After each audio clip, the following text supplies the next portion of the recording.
अरे मोर भैया नैया कैसे कलयुग में पार होई हो।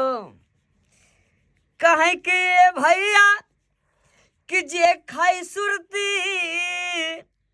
औ करे आवे ना जल्दी फुर्ती तभी ना कुर्सी का नौकरिया कौन काम को अजिए पिया बीड़ी वो करे दाता हम परिगा कीड़ी अब बिना सीढ़ी का बखरिया कौन काम का।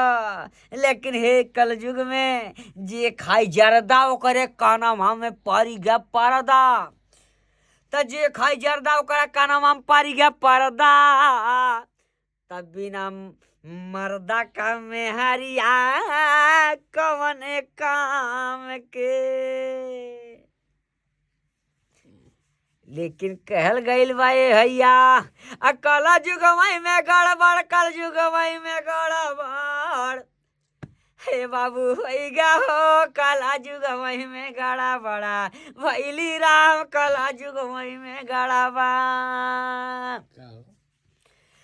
त सीता जी सोचे लागिन मन में विचार हो कैलिन विचार हो कैलिन विचार हो। अरे श्री राम जी हमार दई दिहन उधार हो दई दिहन उधार हो दई दिहन उधार हो।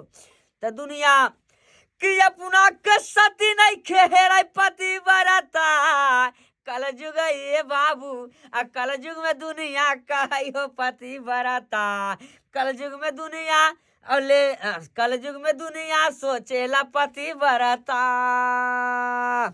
अरे अपना ही कुंवार लड़ाई दूसरा मरदबा कलयुग में अपना रह पति बरता कलयुग में अपनो रह पति बरता।